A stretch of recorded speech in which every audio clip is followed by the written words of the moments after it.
Welcome to AI Ready Business. My guest today is Dan Ariely. Dan is one of the world's best known behavioral economists. He is professor of psychology and behavioral economics at Duke, and he is author of books that probably sit on your bookshelf. Predictably Irrational, The Honest Truth About Dishonesty, and his latest, Misbelief. He spent decades proving that we don't just make mistakes at random, they can be predicted, which makes him the perfect guest for us to discuss what happens with artificial intelligence learn those patterns. Welcome, Dan. It's a privilege to have you here. Please tell us a little bit about what you're working on and why it matters. Thanks for the lovely introduction. I look at the human fallibility. I look at the places where we make systematic mistakes. There are many of those. In a general way, I would say that we were evolved in an evolutionary period that was very different from today. We needed to be able to throw a rock. We didn't need to be able to calculate compound interest. I study human fallibility, the places that we make systematic mistakes, and I don't think we can change people that much. So I try to think how we change the environment. For example, if you think about the car, we make lots of mistakes in cars, and car engineers don't say send people for a driving ed every year. They say let's make the car safer. Let's make the speed limit more clear. Let's make mirrors on the side with blinking lights. We're ill-suited to drive at high speeds and pay attention. What do we do to make things better? That's the general framework. Specifically, I've been working on financial decision-making in health, mostly for the last few years. And I'm looking at why I think people don't take enough risk and how we can convince ourselves to take more risk. And I'm working on the questions of end of life. Wow. They're three very interesting topics, and we're going to be talking about artificial intelligence today. It's a little too early to do research on where we stand with artificial intelligence. Do you want to start with the exciting or do you want to start with the worrying part? Well, why don't we do both at the same time? I'm interested to hear if you actually yourself use it and how you're finding it personally from both perspectives. Yeah. So the answer is, of course, I use it. I am mostly using it for things that I have no skill doing, and they augment my skill. So my house has this system for smart electricity, and together with Claude Code, we managed to identify the system, and I have an app that does all kinds of things that it's beautiful. It's aesthetic, it's nice, it has a mode for coming home or for the sunset. I'm also finding that I use it for decision aids. We learn how to think about decision making in general and how to create concrete thoughts about a particular decision. It's very hard to say all decision, you should compare all the alternatives and so on. What I worry about and what I don't do is I don't write with AI. Right. As I was very badly injured, most of my body is burned. So typing is tough for me. I do speech to text a lot, and speech to text is getting better, and I'm certainly using that. But I don't want to write with AI because I don't want to get to be a worse writer. Imagine that you're good at something, and all of a sudden you start doing this just with AI. What would happen to your skill 3 years down the line? Now, nobody would say that you would get better. In fact, there's some research showing that after as little as 3 months of offloading a cognitive ability to AI, we are going to get worse in something. There's this old research, beautiful, about when couples get married. Usually one person becomes in charge of finances, the other person not. Division of labor. Then you look at the point of the wedding and you say, what happened to both of those people? And the person in charge of finance gets better over the years and the person gets worse. Both because finance changes, there's new things, but also because lack of practice makes us worse. I think about the skills that are important for human capital is very crucial to us. And a general short-term, long-term trade-off. Let's say I'm writing a book. If you told me I'm toward the end of my life and I have 6 months to live, I would say, okay, AI, come and help me. Let's finish this. But I want to keep my skills sharp, and I want to be able to write something interesting 5 years from now. How do I trade off efficiency versus investment in myself? It's like exercise. It's tempting not to exercise, but our body atrophies. The same thing is true for our mind. There's a book that made a huge impression on me called Range. And that book was about the fact that true human knowledge is about lots of things, and we don't always know what connections, but sometimes it's an analogy, sometimes it's specific knowledge, all kinds of things like that. And I want to keep my range. It sounds like you use it in a very thoughtful way. It sounds like you're creating your own environment and your own constraints to make sure that your long-term benefits are still kept. That's the right framing, that we as human beings are not so good in long-term versus short-term. We want today to produce more. I'm stuck. I don't know how to finish this paragraph. Let me make some progress.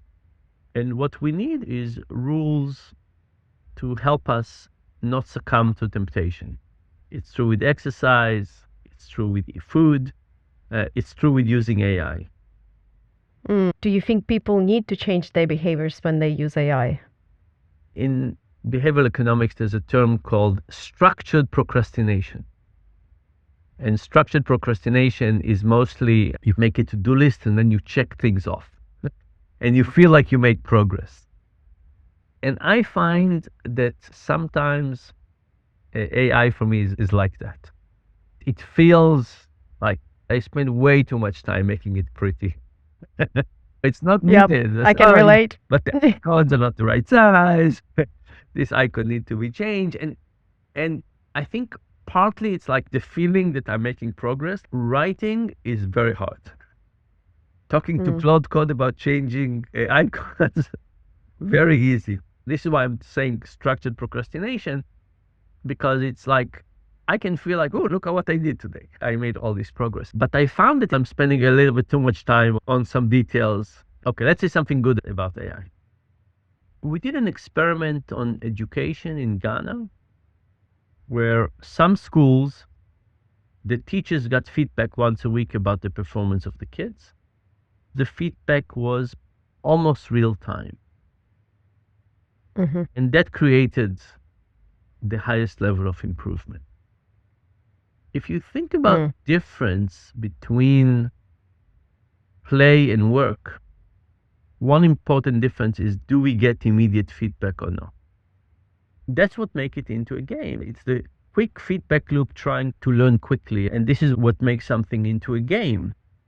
I think AI is giving us lots of opportunities to get real-time feedback. What if during the exam they would get real-time feedback? And immediately after the exam, would you say, oh, would you like to correct something for next time? We can make the whole thing not about the evaluation of a grade, but about an engagement process. A lot of people are worried about AI. You said that we're not irrational randomly. We actually can predict our own irrationality. What are your thoughts on how do we make sure that it's not used to persuade us? My last book that you mentioned, Misbelief, is about the formation of our beliefs, and especially the cases where we are tempted to believe in things that are not good for us or for society. You can think about what I call misbeliefs, what some people call conspiracies. These are very common, and the psychological process that leads to them is very understandable. It starts with stress, then you find a group that looks real to you, that tempts you to do all kinds of things. Social media has been a tremendous tool to take advantage of human weakness if needed, and AI is going to elevate it to a much higher degree. The more I know about you, the more I know which buttons to press. Think about Wikipedia. We all love Wikipedia. What an amazing contribution to humanity. It turns out that Wikipedia was generally designed assuming people are good. Mm-hmm. Guess what? The moment they become big, it became a place for rewriting history. Mm. Now there are battles on Wikipedia about rewriting a tremendous tool for history. Think about all the scams. I don't know how it is in Australia, but my guess is that there's an increase in the number of financial scams out there. When we build technologies, we often don't think about the dark ways of using them, or just in general getting people to part with their money because of information. Do you have any advice how to spot the difference between something that's designed for long-term interest in mind or something that maybe amplifies the mistakes? I don't think I have a way to do this. And also, it really saddens me. We as humanity, we are designed for trust. Mm. A long time ago in our evolutionary history, because we lived in a small community, we knew everybody could be trusted because the incentives were aligned. Then we moved to anonymous societies, tougher. Now we move to AI. Now, I love the fact that we're trusting. You pinged me and asked me if I would join you for this podcast. I had some people who tried to scam me. There were a couple of people that called me up and asked me to join them on the podcast. And then they tried to show me how to share with them some information on Facebook, and they took over my Facebook account. Oh my goodness, I'm so sorry. Yeah. Well, I'm happy you're still trusting. It happened a while ago, by the way. I can't get Facebook to help me, and somebody is still controlling my account. This is an example. I'm saying I love that people are trusting. Now, will I let somebody log in with me on my Facebook account? The answer is no. But do I happily accept invitations and trust? Yes. I love that we are trusting. I think it's wonderful and important and useful, and I think it creates lots of opportunities. Yes. So I would say don't change your trust strategy, but slow down. Slow down and don't make quick decisions. I think our enemy is quick decisions. And it accelerates even more in AI. Yes.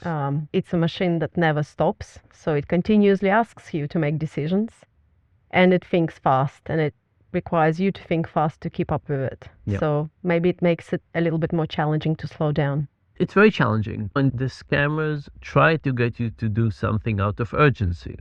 If you think about emotion versus cognition, it is easier to trick us taking hostage our emotions rather than our cognition. So every time we slow, we think, we find out, we are better off. That's actually great advice. You had a very interesting dating algorithm finding, which shows how AI can actually exaggerate our biases. Do you think there is exaggeration that's currently happened in business that's kind of similar to that analogy? Maybe I'll explain the story. We got a lot of online data for dating.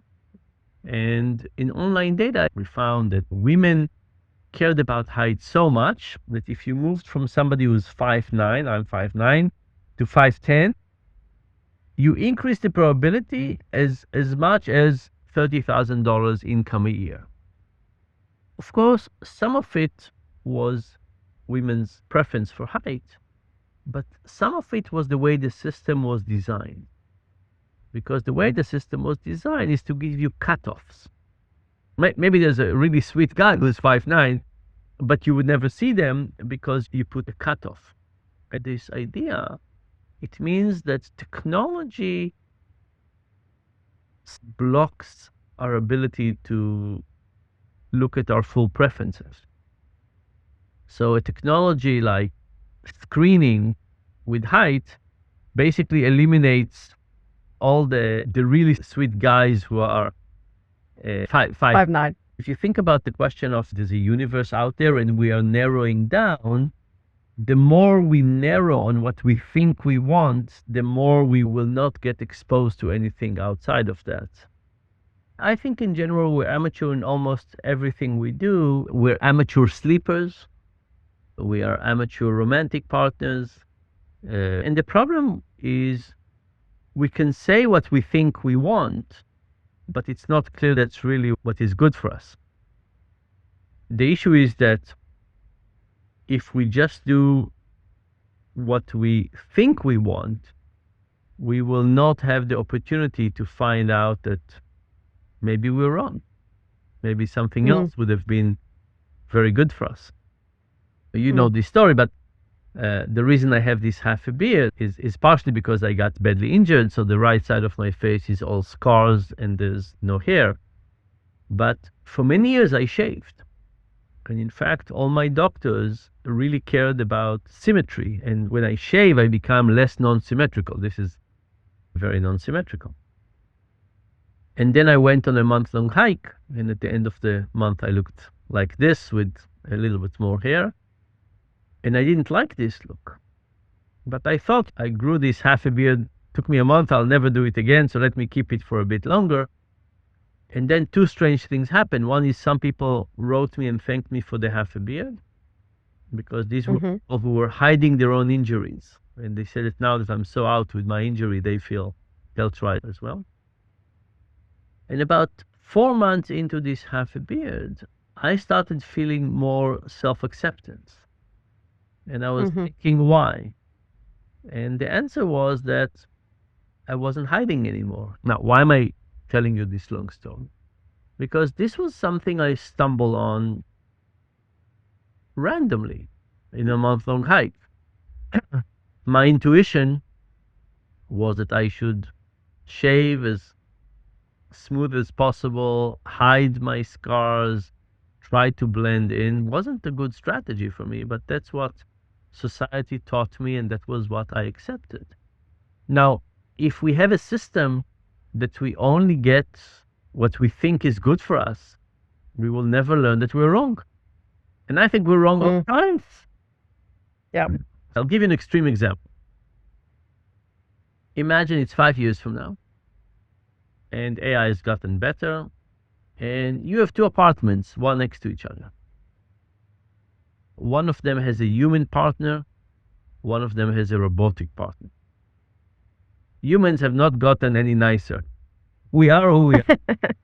The robotic partner is always kind, nice, complimenting, funny. How many nights a month do you open the door to your human partner, and how many nights do you open the door to your romantic partner?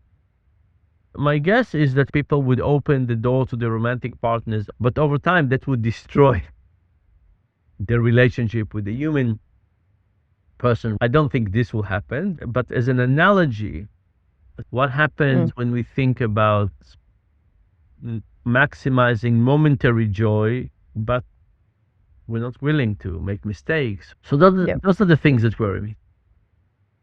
Yeah, but that might be convenient in the moment, but in the long term, I think humanity does appreciate the challenge because that gives them satisfaction. So I hope that in the long term, that person will go back to the human because they do need a little bit of a challenge.